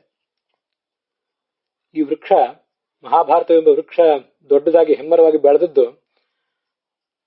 ಈ ಸಂಗ್ರಹ ಪರ್ವ ಎಂಬ ಬೀಜದಿಂದ. ಪೌಲೋಮ ಆಸ್ತಿಕ ಮೂಲವಾನ್, ಮುಂದೆ ಪೌಲೋಮ ಪರ್ವ ಮತ್ತು ಆಸ್ತಿಕ ಪರ್ವಗಳಂತ ಪರ್ವಗಳಿವೆ, ಅವೆಲ್ಲ ಇದಕ್ಕೆ ಬೇರಿದ್ದಂತೆ. ಸಂಭವ ಸ್ಕಂಧ ವಿಸ್ತಾರ, ಮುಂದೆ ಸಂಭವ ಪರ್ವ ಅಂತ ಬರೋದಿದೆ. ಅಲ್ಲಿ ಋಷಿಗಳು, ಕಶ್ಯಪ ಪತ್ನಿಯರು, ಅವ್ರದ್ದೆಲ್ಲರದು ಸಂತಾನದ ವರ್ಣನೆ ಇದೆ. ಸಂಭವ ಅಂದ್ರೆ ಉತ್ಪತ್ತಿ ಅಂತ ಅರ್ಥ. ಮಹಾಭಾರತದ ಆದಿಪರ್ವದಿಂದ ನಾವು ಗೃಹಸ್ಥಾಶ್ರಮದ ವೈಭವವನ್ನ ಮತ್ತೆ ಸಂತಾನ ಪ್ರಾಪ್ತಿಯ ಮಹತ್ವವನ್ನು ತಿಳ್ಕೊಳ್ತೇವಲ್ಲ, ಮರೀಚಿ ಮೊದಲಾದ ಋಷಿಗಳು ಮತ್ತೆ ದಕ್ಷನ ಮಕ್ಕಳು, ಇವುದೆಲ್ಲ ವಂಶದ ವರ್ಣನವೇ ಆ ಸಂಭವ ಪರ್ವದಲ್ಲಿದೆ. ಕಶ್ಯಪರ ಪತ್ನಿಯರ ಸಂತಾನದ ವರ್ಣನ ಅಲ್ಲಿ ಕೇಳಿ ಬರ್ತದೆ. ದೇವತೆಗಳು ದೈತ್ಯರು ಇವರೆಲ್ಲರೂ ಯಾವ್ಯಾವ ಅಂಶದಿಂದ ಈ ಜಗತ್ತಿನಲ್ಲಿ ಹುಟ್ಟಿ ಬಂದರು ಅನ್ನೋದ್ರ ವರ್ಣನ ಎಲ್ಲ ಅಲ್ಲಿ ಬಂದಿದೆ. ಅದರಿಂದ ಸಂಭವ ಸ್ಕಂಧ ವಿಸ್ತಾರ ಅಂತ ಮಹಾಭಾರತ ಅದನ್ನ ಹೇಳಿರೋದು. ಹೀಗೆ ಸಂಭವ ಪರ್ವ ಅಂತ ಅನ್ನೋದು ಈ ಮಹಾಭಾರತ ವೃಕ್ಷದ ಕಾಂಡ ಇದ್ದ ಹಾಗೆ. ಅಲ್ಲೇ ದುಷ್ಯಂತ, ಶಕುಂತಲೆ ಇವರ ಕಥೆ ಎಲ್ಲ ಬರೋದು. ಯಯಾತಿಯ ಕಥೆಯೂ ಕೂಡ ಈ ಸಂಭವ ಪರ್ವದಲ್ಲೇ ಇದೆ. ಯಯಾತಿಯ ಮಗನಾದಂಥ ಪೂರ್ವ, ಆ ಪೂರ್ವಿನ ವಂಶದಲ್ಲಿ ಬಂದವರೇ ಈ ಪಾಂಡವರು. ಅದರಿಂದ ಅವರನ್ನು ಪೌರವರು ಅಂತ ಹೇಳ್ತಾರೆ ಅನ್ನುವುದು ಮಹಾಭಾರತದ ಉಲ್ಲೇಖ.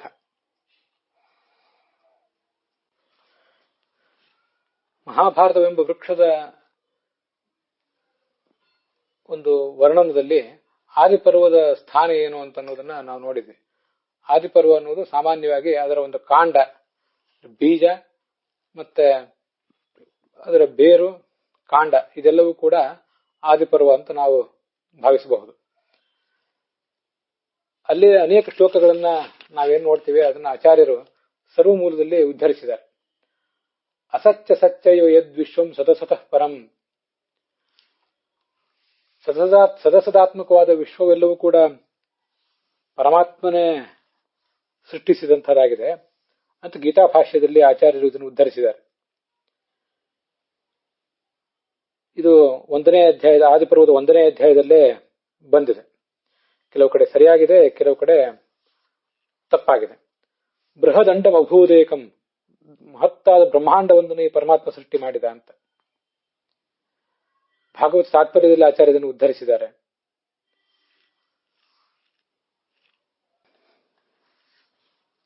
ಮಹಾಭಾರತದ ಒಟ್ಟಾರೆ ಮಹತ್ವವನ್ನ ಅದು ಏನೇನನ್ನು ವರ್ಣನೆ ಮಾಡಿದೆ ಅಂತ ಹೇಳುವಂತಹ ಒಂದು ಅದ್ಭುತವಾದ ಶ್ಲೋಕ ಆದಿಪರ್ವದಲ್ಲೇ ಕಂಡು ಬರ್ತದೆ.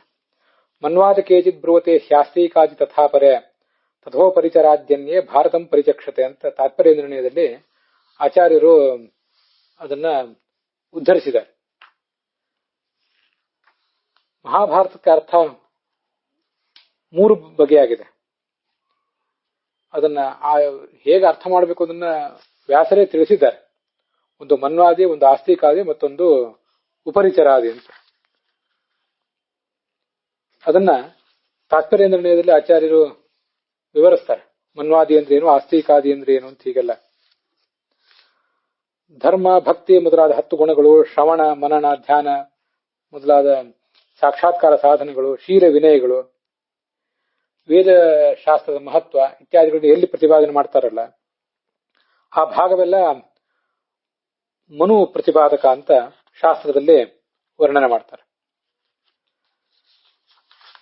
ಆಸ್ತಿಕಾದಿ ತಥಾಪರೆ, ಆಸ್ತಿಕರು ಅಂದ್ರೆ ಪಾಂಡವರು. ಸಕೃಷ್ಣಾನ್ ಪಾಂಡವಾನ್ ಗೃಹ್ಯ ಯೋಯಂ ಅರ್ಥ ಪ್ರವರ್ತತೆ ಪ್ರಾಟಿಲೋಮ್ಯಾದಿ ವೈಚಿತ್ರ್ಯ ತದಮಾಸ್ತಿಕಂ ಪ್ರಚಕ್ಷತೆ. ದ್ರೌಪದಿ ಸಮೇತರಾದ ಪಂಚಪಾಂಡವರ ಧಾರ್ಮಿಕ ಜೀವನ, ಅವರ ಗೃಹಸ್ಥ ಜೀವನದ ವೈಭವವನ್ನು ಎಲ್ಲಿ ವರ್ಣನೆ ಮಾಡಿದಾರಲ್ಲ ಅದಕ್ಕೆ ಆಸ್ತಿಕಾದಿ ಅಂತ ಹೇಳ್ತಾರೆ. ಮಹಾಭಾರತವನ್ನು ನೋಡಿದಾಗ ಪಂಚಪಾಂಡವರ ಅವರ ಪತ್ನಿಯಾದ ದ್ರೌಪದಿಯ ಜೀವನದ ವರ್ಣನೆ ಇದೆ. ಅದು ಒಂದು ಅರ್ಥವೇ ಅದಕ್ಕೆ. ಮನು ಅಂದ್ರೆ ಮನುಷ್ಯ ಅನುಸರಿಸಬೇಕಾದಂತಹ ಧಾರ್ಮಿಕ ಜೀವನ, ಆಧ್ಯಾತ್ಮಿಕ ಜೀವನ, ಅದಕ್ಕೆ ಬೇಕಾದ ಎಲ್ಲ ಸಾಧನಗಳನ್ನು ಪ್ರತಿಪಾದನೆ ಮಾಡುವ ಭಾಗ, ಅದು ಮನ್ವಾದಿ. ನಾರಾಯಣಸ್ಯ ನಾಮಾನಿ ಸರ್ವಾಣಿ ವಚನಾನಿತು ತತ್ ಸಾಮರ್ಥ್ಯಾಭಿಧಾಯಿನಿ ತಮ್ಮ ಔಪರಿಚರಂ ವಿದುಹು. ಸಮಸ್ತ ಎಲ್ಲ ವೇದಗಳ, ರಾಮಾಯಣದ, ಹೀಗೆ ಎಲ್ಲೆಲ್ಲಿ ಏನೇನು ಶಾಸ್ತ್ರ ಬಂದಿದೆ ಅದೆಲ್ಲವೂ ಕೂಡ ಭಗವಂತನ ನಾಮವೇ ಆಗಿದೆ. ಮಹಾಭಾರತದಲ್ಲಿ ಬಂದಿರುವಂತಹ ಶಬ್ದಗಳು ಕೂಡ ಭಗವಂತನ ನಾಮಗಳೇ ಆಗಿವೆ. ಅಲ್ಲಿ ಅರ್ಜುನ ಇತ್ಯಾದಿಗಳ ಕಥೆ ಇರಬಹುದು, ಮತ್ತೆ ಯಾವುದೋ ಋಷಿ ಕಥೆ ಇರಬಹುದು, ರಾಕ್ಷಸರ ಕಥೆ ಇರಬಹುದು, ಅಲ್ಲಿ ಬರುವ ಎಲ್ಲಾ ಶಬ್ದಗಳು ಕೂಡ ಭಗವಂತನ ನಾಮವೇ ಆಗಿದೆ ಅಂತ ಹೇಳುವುದರಿಂದ ಅದನ್ನ ಔಪರಿಚರ ಅಂತ ವರ್ಣನೆ ಮಾಡ್ತಾರೆ.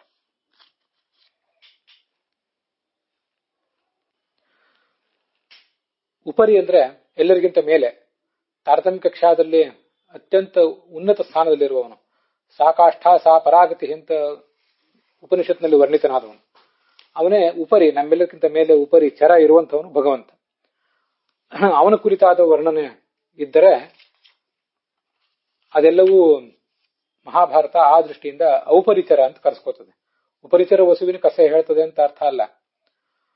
ಜರತ್ಕಾರುವಿನ ಮಗನಾದ ಆಸ್ತಿಕನ ಕಥೆ ಹೇಳ್ತದೆ ಅಂತಲ್ಲ. ಆಸ್ತಿಕನ ಕಥೆ ಹೇಳುವುದು, ಉಪರಿಚರರ ವಸುವಿನ ಕಥೆ ಹೇಳುವುದು, ಮತ್ತಾರು ಮನುವಿನ ಕಥೆ ಹೇಳುವುದು ಮಹಾಭಾರತದ ತಾತ್ಪರ್ಯ ಅಲ್ಲ. ಸರ್ವೋತ್ತಮನಾದಂತಹ ಭಗವಂತನ ಮಹಿಮೆಯನ್ನು ಹೇಳುವುದು, ಆ ಭಗವಂತನ ಭಕ್ತರಾದ ದ್ರೌಪದಿ ಸಮೇತರಾದ ಪಾಂಡವರ ಮಹಿಮೆಯನ್ನು ಹೇಳುವುದು, ಮತ್ತೆ ತತ್ವಜ್ಞಾನಕ್ಕೆ ಉಪಯುಕ್ತವಾದಂತಹ ಎಲ್ಲ ಶ್ರವಣ ಮನನಾದಿಗಳನ್ನ, ಧರ್ಮ ಭಕ್ತಿ ಮೊದಲಾದವುಗಳನ್ನು ಪ್ರತಿಪಾದನೆ ಮಾಡುವುದು ಮಹಾಭಾರತದ ತಾತ್ಪರ್ಯ ಅಂತ ಅರ್ಥ. ಅದನ್ನು ಹಾಗೆ ತಿಳ್ಕೊಳ್ಬೇಕು ಅನ್ನುವುದು ವೇದವ್ಯಾಸರೇ ನಮಗೆ ಕೊಟ್ಟಿರುವಂತಹ ಒಂದು ಮಾರ್ಗದರ್ಶಿ ಸೂತ್ರ. ಆದಿಪರ್ವದಲ್ಲೇ 1ನೇ ಅಧ್ಯಾಯದ 66ನೇ ಶ್ಲೋಕದ ರೂಪದಲ್ಲಿ ಇದು ಬಂದಿದೆ. ಒಂದು 3-4 ಪಾಠಗಳನ್ನು ಇವತ್ತು ಗಮನಿಸಿದ್ರು ಕೂಡ ಅಲ್ಲಿ ಎಲ್ಲಾ ಕಡೆಯೂ ಕೂಡ ಈ ಪಾಠಗಳೆಲ್ಲ ತಪ್ಪಾಗಿ ಹೋಗಿವೆ. ಲಕ್ಷಾಲಂಕಾರವೂ ಕೂಡ ಮನ್ವಾದಿ ಭಾರತಂ ಕೇಚಿತ್ ಆಸ್ತಿಕಾಜಿ ತಥಾಪರೆ ತಥೋಪರಿಚರಾದ್ಯನ್ಯೇ ವಿಪ್ರಾ ಸಮ್ಯಗಧೀರೆ ಅಂತ ಅದನ್ನ ತಿರುಚಿಬಿಟ್ಟಿದೆ. ಮೂಲ ವೇದವ್ಯಾಸರ ಅಭಿಪ್ರಾಯಕ್ಕೆ ಹೊಂದಾಣಿಕೆ ಆಗುವ ಪಾಠಾಂತರ ಇದ್ರೆ ಅದೂ ಕೂಡ ಗ್ರಾಹ್ಯ ಅಂತ ಕೆಲವರು ಆ ಲಕ್ಷಾಲಂಕಾರವನ್ನ ಸಮರ್ಥನೆ ಮಾಡುವಂತಹ ಪ್ರಯತ್ನ ಮಾಡಿದ್ದಾರೆ. ಆಚಾರ್ಯರು ನಮಗೆ ತಾತ್ಪರ್ಯ ನಿರ್ಣಯವನ್ನ ರಚನೆ ಮಾಡಿ ಕೊಟ್ಟಿರುವುದೇ ಶುದ್ಧವಾದ ಪಾಠ ಮತ್ತು ಶುದ್ಧವಾದ ಅರ್ಥದ ಪ್ರದರ್ಶನಕ್ಕಾಗಿ. ಆಚಾರ್ಯರು ಕೊಟ್ಟ ಮೇಲೂ ಕೂಡ ಇಂಥ ತಪ್ಪು ಪಾಠಗಳನ್ನೇ ನಾವು ಪರಿಗ್ರಹಿಸುವುದಾದರೆ ತಪ್ಪು ಅರ್ಥವೇ ನಮಗೆ ಹೊಳಿತದೆ, ಶುದ್ಧವಾದಂತಹ ಅರ್ಥವೇ ನಮಗೆ ಮರೀಚಿಕೆ ಆಗಿಬಿಡ್ತದೆ.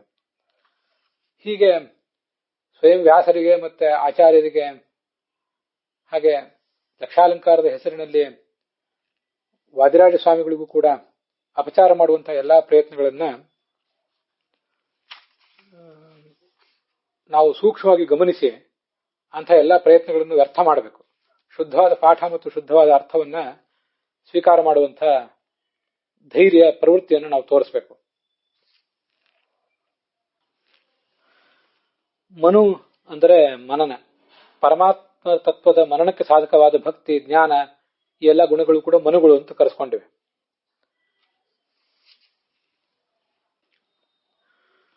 ಮನು ಅಂದ್ರೆ ಮಂತ್ರ ಅಂತಲೂ ಕೂಡ ಅರ್ಥ. ವಿಷ್ಣು ಸಹಸ್ರನಾಮದಂತಹ ದಿವ್ಯ ಮಂತ್ರ ಇಲ್ಲಿ ವರ್ಣಿತ ಆಗಿರುವುದರಿಂದ ಇದು ಮನ್ವಾದಿ ಅಂತಲೂ ಲಕ್ಷಾಲಂಕಾರ ವರ್ಣನೆ ಮಾಡಿದೆ. ಆ ಅದ್ಭುತ ಅರ್ಥವನ್ನ ನಾವು ಲಕ್ಷಾಲಂಕಾರದಿಂದ ಸ್ವೀಕಾರ ಮಾಡಬೇಕು. ಎಲ್ಲಿ ಅಪಚಾರ ಆಗಿದೆಯೋ ಅದನ್ನ ಧೈರ್ಯದಿಂದ ತೊಡೆದು ಹಾಕಬೇಕು. ಮಹತ್ವಾದ್ ಭಾರವತ್ವಾಚ್ಚ ಮಹಾಭಾರತ ಮುಚ್ಯತೆ ನಿರುಕ್ತಮಸ್ಯ ಯೋ ವೇದ ಸರ್ವಪಾಪೈ ಪ್ರಮುಚ್ಯತೆ ಅಂತ ಗೀತಾ ಭಾಷ್ಯದಲ್ಲಿ ಉಪೋದ್ಘಾತದಲ್ಲಿ ಆಚಾರ್ಯ ಉದ್ಧರಿಸಿದಂತಹ ಶ್ಲೋಕ. ಭಾರತದ ಆದಿಪರ್ವದ ಈ ಉಪಾಂತ್ಯದಲ್ಲಿ ಕೊನೆಗೆ ಬರುವಂತಹ ಶ್ಲೋಕ ಇದು.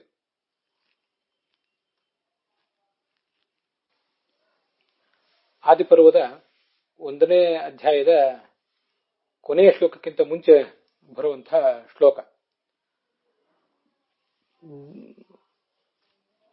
ತುಂಬಾ ಗಾತ್ರದ ದೃಷ್ಟಿಯಿಂದಲೂ ಬಹಳ ದೊಡ್ಡದಾದಂತಹ ಗ್ರಂಥ ಇದು. ಅರ್ಥದ ದೃಷ್ಟಿಯಿಂದಲೂ ಬಹಳ ದೊಡ್ಡದಾದಂತಹ ಗ್ರಂಥ. ಆದ್ರಿಂದ ಇದನ್ನ ಮಹಾಭಾರತ ಅಂತ ಹೇಳ್ತಾರೆ. ಅರ್ಥದ ದೃಷ್ಟಿಯಿಂದಲೂ ಮಹತ್ವ ಇದೆ, ಭಾರವೂ ಇದೆ ಇದಕ್ಕೆ, ಗಾತ್ರದ ದೃಷ್ಟಿಯಿಂದಲೂ ದೊಡ್ಡದು. ಆದ್ರಿಂದ ಮಹಾಭಾರತ ಅಂತ ಇದನ್ನೇನು ಕರೀತಾರೆ. ಈ ಅರ್ಥವನ್ನ ತಿಳ್ಕೊಂಡ್ರೆ ಎಲ್ಲ ಪಾಪಗಳನ್ನು ಮನುಷ್ಯ ಕಳ್ಕೋತಾನೆ ಅಂತ ಶಾಸ್ತ್ರ ನಮಗೆ ಭರವಸೆ ಕೊಟ್ಟಿದೆ.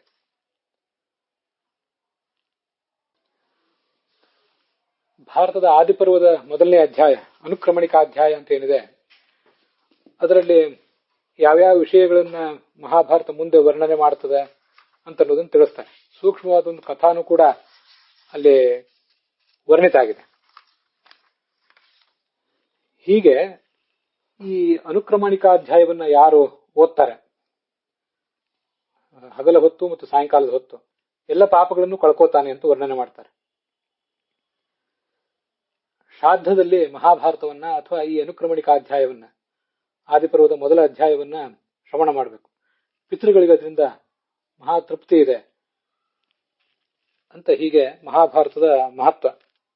ಅಪಿ ಪಾದಂ ಪಠೇನ್ ನಿತ್ಯಂ ನಚ ನಿರ್ಭಾರತೋ ಭವೇತ್. ಒಂದು ಪಾದ ಆದರೂ ಮಹಾಭಾರತವನ್ನು ನಿತ್ಯ ಪಠಿಸಬೇಕು.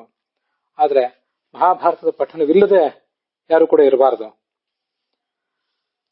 ಭಾರತಾನ್ನ ವಿರಾಗಾಯ ಭಾರತಾನ್ನ ವಿಮುಕ್ತಯೇ. ಭಾಗವತ ಅಂತನ್ನೋದು ನಮ್ಮೆಲ್ಲರ ವೈರಾಗ್ಯಕ್ಕೆ ಸಾಧನವಾದದ್ದು ಅಂತ ಸಾಮಾನ್ಯವಾಗಿ ಎಲ್ಲ ಕಡೆ ಕಂಡು ಬರುತ್ತದೆ. ಅಲ್ಲ ಅಂತಲ್ಲ, ಆದರೂ ಭಾರತಾನ್ನಾಧಿಕಂ ವಿಷ್ಣೋರ್ ಮಹಿಮಾವಾಚಕಂ ಕ್ವಚಿತ್ ಅಂತ ಆಚಾರ್ಯರು ಭಾಗವತ ತಾತ್ಪರ್ಯದಲ್ಲಿ ಹೇಳುವಂತೆ, ಭಗವಂತನ ಮಹಿಮೆಯನ್ನ ಮಹಾಭಾರತ ಎಷ್ಟು ವರ್ಣನೆ ಮಾಡಿದೆಯೋ ಅಷ್ಟು ಬೇರೆ ಯಾವ ಗ್ರಂಥವೂ ಕೂಡ ವರ್ಣನೆ ಮಾಡಿಲ್ಲ. ಆದರೆ ವರ್ಣನೆ ಮಾಡಿರು ಮಹಾಭಾರತದಲ್ಲದು ವರ್ಣನೆ ಆಗಿರುವುದು ಸ್ಪಷ್ಟವಾಗಿ ತಿಳಿದು ಬರಲಿಕ್ಕಿಲ್ಲ. ಅದಕ್ಕಾಗಿ ಸ್ಪಷ್ಟವಾದ ಭಾಷೆಯಿಂದ ತಿಳಿದು ಬರಬೇಕು ಅಂತ ಅದನ್ನ ಭಾಗವತದಲ್ಲಿ ವರ್ಣನೆ ಮಾಡಿದ್ದಾರೆ ಅಂತ ಹೇಳ್ತಾರೆ.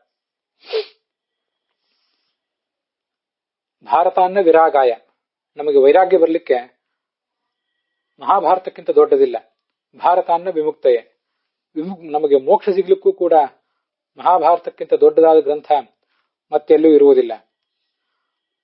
ಇದೆಲ್ಲ ಭಾಗವತ ತಾತ್ಪರ್ಯದ ಮಾತುಗಳು, ಬೇರೆ ಬೇರೆ ಪುರಾಣದ್ದು.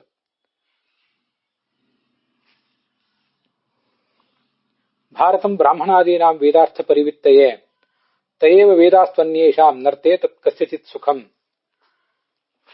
ಬ್ರಾಹ್ಮಣ ಮೊದಲಾದವರು ಯಾರು ವೇದಗಳನ್ನು ಓದಬೇಕಾಗಿದೆ, ಆ ವೇದಗಳ ಅರ್ಥವನ್ನು ತಿಳ್ಕೊಳ್ಳಿಕ್ಕಾಗಿ ಅವರು ಮಹಾಭಾರತವನ್ನು ಅವಲಂಬಿಸಬೇಕು. ಇಲ್ಲದೆ ಹೋದ್ರೆ ಅವರಿಗೆ ಮಹಾಭಾರತದ ಅರ್ಥ ಗೋಚರ ಆಗೋದಿಲ್ಲ. ಬಿಭೇತ್ಯಲ್ಪಶ್ರುತಾದ್ವೇದ ಮಾಮಯಂ ಪ್ರಚಲಿಷ್ಯತಿ ಇತಿಹಾಸ ಪುರಾಣಾಭ್ಯಾಂ ವೇದಂ ಸಮುಪಬ್ರಹ್ಮಯೇತ್. ಇತಿಹಾಸ ಮತ್ತು ಪುರಾಣಗಳ ಮೂಲಕ ವೇದಕ್ಕೆ ನಾವು ಅರ್ಥ ಮಾಡಬೇಕು. ಮಹಾಭಾರತದ ಆದಿಪರ್ವದಲ್ಲೇ 1ನೇ ಅಧ್ಯಾಯದ 294ನೇ ಶ್ಲೋಕದಲ್ಲಿ ಇದು ಕಂಡು ಬರ್ತದೆ. ಆದರೆ ಎಲ್ಲಾ ಪಾಠಗಳಲ್ಲೂ ಅದರ ತಪ್ಪು ಅರ್ಥವೇ ಕಂಡು ಬರ್ತದೆ. ಈಗ ತಪ್ಪು ಪಾಠವೇ ಕಂಡು ಬರ್ತದೆ. ಅರ್ಥ ಸರಿಯಾಗಿದೆ, ತಪ್ಪು ಪಾಠ ಇದೆ. ಆದ್ರಿಂದ ಮಹಾಭಾರತವನ್ನು ಎಲ್ಲರೂ ಕೂಡ ಅಧ್ಯಯನ ಮಾಡಲೇಬೇಕು. ವೇದವನ್ನು ಓದುವವರು ಕೂಡ. ವೇದದ ಅಧಿಕಾರ ಇಲ್ಲದೇ ಇದ್ದವರು, ವೇದವನ್ನು ಓದಲಿಕ್ಕೆ ಸಾಮರ್ಥ್ಯವಿಲ್ಲದೆ ಇದ್ದವರು ಮಹಾಭಾರತವನ್ನೇ ವೇದ ಅಂತ ತಿಳ್ಕೊಂಡು ಓದಬೇಕು. ಅಂತೂ ಅದಿಲ್ಲದೆ ಯಾರಿಗೂ ಸುಖ ಇಲ್ಲ ಅಂತ ಮಹಾಭಾರತ ಎಚ್ಚರಿಸಿದೆ. ಯಾಕೆಂದ್ರೆ ಧರ್ಮಶಾಸ್ತ್ರಕ್ಕೆ ಸಂಬಂಧಪಟ್ಟಂತೆ, ಅರ್ಥಶಾಸ್ತ್ರಕ್ಕೆ ಸಂಬಂಧಪಟ್ಟಂತೆ, ಕಾಮಶಾಸ್ತ್ರಕ್ಕೆ ಸಂಬಂಧಪಟ್ಟಂತೆ ಇಲ್ಲಿರುವುದೇ ಮತ್ತೆ ಬೇರೆ ಕಡೆ ಇದ್ದಿತ್ತು. ಇಲ್ಲಿ ಇಲ್ಲದಿರುವುದು ಈ ಜಗತ್ತಿನಲ್ಲಿ ಎಲ್ಲೂ ಕೂಡ ಇರುವುದು ಸಾಧ್ಯ ಇಲ್ಲ ಅಂತ ತಾತ್ಪರ್ಯ. ಧರ್ಮೇಚ ಅರ್ಥೇಚ ಕಾಮೇಚ ಮೋಕ್ಷೇಚ ಭರತರ್ಷಭ ಯದಿಹಾಸ್ತಿ ತದನ್ಯತ್ರ ಯನ್ನೇಹಾಸ್ತಿ ನ ಕುತ್ರಚಿತ್. ಇದು ಆದಿಪರ್ವದ 62ನೇ ಅಧ್ಯಾಯದಲ್ಲಿ ಕಂಡುಬರೋದು.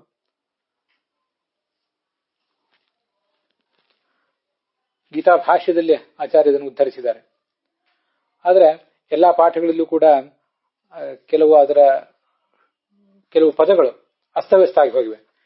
ಯನ್ನೇಹಾಸ್ತಿ ನ ತತ್ ಕ್ವಚಿತ್ ಅಂತ ಹೀಗೆಲ್ಲ ಅದನ್ನು ಮಾಡಿದ್ದಾರೆ. ಹೀಗಿವತ್ತು ನಾವು ಮಹಾಭಾರತದ ಆದಿಪರ್ವದ ಸಾರಾಂಶವನ್ನು ಗ್ರಹಣ ಮಾಡಿದ್ದೇವೆ. ಪರ್ವ ಮುಕ್ತಾಯ ಕಂಡಾಗ ನಮ್ಮ ಅಜ್ಜನ ಸೋದರ ಮಾವಂದಿರಾದಂತಹ ಸತ್ಯಧ್ಯಾನ ಸ್ವಾಮಿಗಳಿಗೆ ಈ ಭಾಗ ಅರ್ಪಿತ ಆಗಿತ್ತು. ಭಗವಂತನೇ ಈ ಜಗತ್ತೆಲ್ಲದಕ್ಕೂ ಕೂಡ ಆಶ್ರಯ. ಜಗತ್ತೆಲ್ಲವೂ ಜಡಚೇತನಾತ್ಮಕವಾದ ಪ್ರಪಂಚ ಎಲ್ಲವೂ ಭಗವಂತನಿಗೆ ವಿಗ್ರಹ ಇದ್ದಂತೆ ಅನ್ನುವುದು ನಮಗೆ ಇದರಿಂದ ದೊರೆತಂತಹ ಸಂದೇಶ. ಗೃಹಸ್ಥಾಶ್ರಮವನ್ನ ಅತ್ಯಂತ ಶುದ್ಧವಾದ ರೀತಿಯಲ್ಲಿ ಆಚರಿಸಬೇಕು. ಅಶುದ್ಧ ರೀತಿಯಿಂದ ಆಚರಿಸಿದ್ದಾದ್ರೆ ಅದು ನಮಗೆ ಧರ್ಮಕ್ಕೂ ಅರ್ಥಕ್ಕೂ ಕಾಮಕ್ಕೂ ಯಾವುದಕ್ಕೂ ಸಾಧನ ಆಗೋದಿಲ್ಲ. ನಮ್ಮನ್ನದು ಭೋಗ ವಿಲಾಸಗಳಲ್ಲಿ ವಿಹಾರಗಳಲ್ಲಿ ಮುಳುಗಿಸಿ ಬಿಡ್ತದೆ. ಮನುಷ್ಯ ಸಾಧನದ ಮಾರ್ಗಕ್ಕೆ ಏರುವುದು ಕಷ್ಟ ಆಗ್ತದೆ ಅಂತ ಅನ್ನೋದನ್ನ ಅನೇಕ ಕಥೆಗಳ ಮೂಲಕ ಅದು ತೋರಿಸಿದೆ. ಅಲ್ಲಿಗೆ ಈ ಭಾಗ ಸಮಾಪ್ತವಾಗಿದೆ.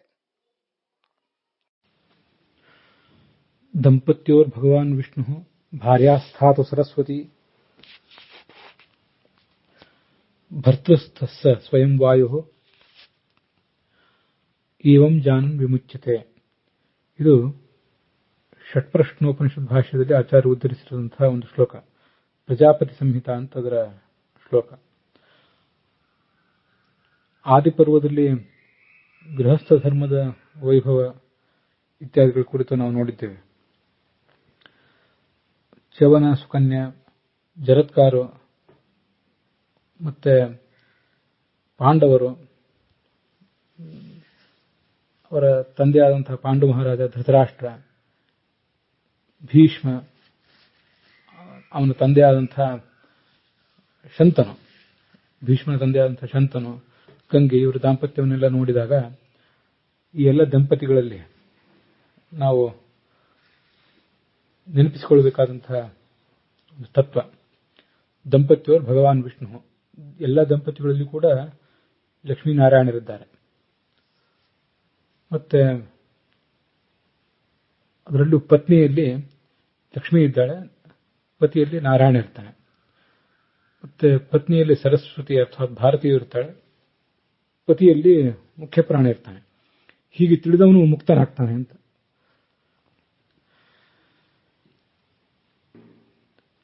ಸರ್ವಯೋನಿಷು ಕೌಂತೆಯ ಮೂರ್ತಯ ಸಂಭವಂತಿಯಾಹ ತಾಸಾಂ ಬ್ರಹ್ಮ ಮಹದ್ಯೋನಿ ಅಹಂ ಬೀಜಪ್ರದಃ ಪಿತಾ ಅಂತ ಭಗವದ್ಗೀತೆಯಲ್ಲೂ ಕೂಡ ಕೃಷ್ಣ ಹೇಳಿದ್ದಾನೆ.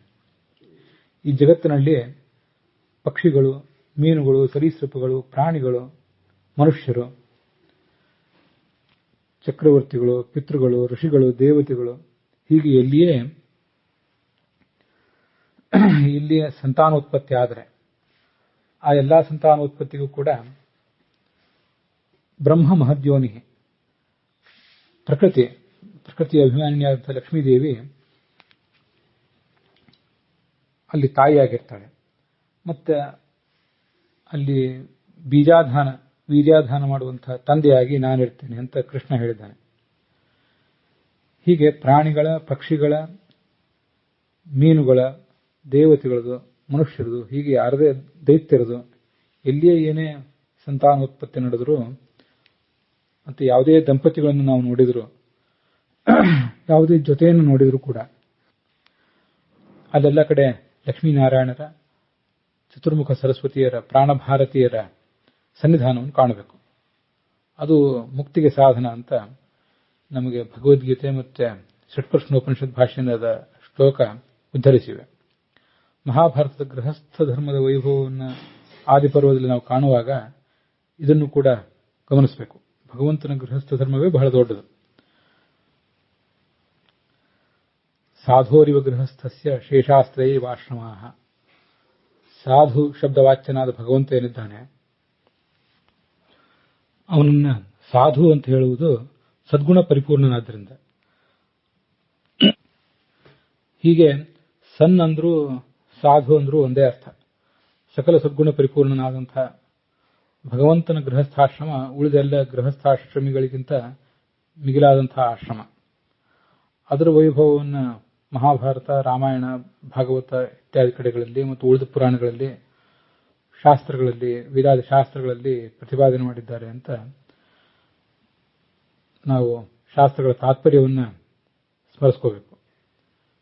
ಎಲ್ಲ ದಂಪತಿಗಳನ್ನು ನೋಡಿದಾಗ ಅಲ್ಲಿ ಲಕ್ಷ್ಮೀನಾರಾಯಣರನ್ನು ಕೂಡ ಸ್ಮರಿಸಬೇಕು. ನಾಸ್ತಿ ನಾರಾಯಣ ಸಮಂ ನ ಭೂತಂ ನ ಭವಿಷ್ಯತಿ ಏತೇನ ಸತ್ಯವಾಕ್ಯೇನ ಸರ್ವಾರ್ಥಾನ್ ಸಾಧಯಾಮ್ಯಹಂ ಅಂತ ಹೇಳಿದ್ದಕ್ಕೆ ಮತ್ತೂ ಒಂದು ಅರ್ಥವೂ ಇದೆ. ಆದಿಪರ್ವದ ಶ್ಲೋಕ ಇದು. ಮಹಾಭಾರತದ ಆದಿಪರ್ವದಲ್ಲೂ ಇದೆ, ಅಂತ್ಯದಲ್ಲಿ ಸ್ವರ್ಗಾರೋಹಣ ಪರ್ವದಲ್ಲೂ ಇದೆ ಅಂತ ಆಚಾರ್ಯ ಹೇಳ್ತಾರೆ. ಸ್ವರ್ಗಾರೋಹಣ ಪರ್ವದಲ್ಲಿ ಅದು ನಮಗೀಗ ಸಿಕ್ಕಿಲ್ಲ ಅನ್ನೋದನ್ನ ಈ ಹಿಂದೆ ನೋಡಿದ್ದೇವೆ.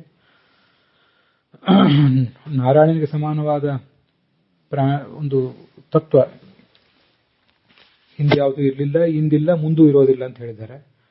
ಇದಕ್ಕನುಸಾರವಾಗಿ ಶಾಸ್ತ್ರದ ಎಲ್ಲ ಪ್ರಮೇಯಗಳನ್ನು ನಾನು ಪ್ರತಿಪಾದಿಸ್ತೇನೆ ಅಂತ ವ್ಯಾಸರು ಹೇಳ್ತಾರೆ. ಅಷ್ಟಲ್ಲದೆ ಅದಕ್ಕೆ ಬೇರೆ ಅರ್ಥ. ಇದೊಂದು ದೊಡ್ಡ ಸತ್ಯ. ಈ ಒಂದು ಸತ್ಯವನ್ನ ತಿಳಿದಿದ್ದರಿಂದಲೇ ನನ್ನ ಎಲ್ಲ ಲೌಕಿಕ ಅಲೌಕಿಕ ಇಷ್ಟಾರ್ಥಗಳು ಈಡೇರ್ತವೆ. ಈ ಒಂದು ಮಂತ್ರದ ಮುಂದೆ ನನಗೆ ಇನ್ಯಾವ ಅರ್ಥವೂ ಬೇಕಾಗಿಲ್ಲ. ಈ ಒಂದು ಮಂತ್ರದ ಅರ್ಥವನ್ನೇ ಉಳಿದೆಲ್ಲವೂ ಕೂಡ ಪ್ರತಿಪಾದನೆ ಮಾಡ್ತವೆ.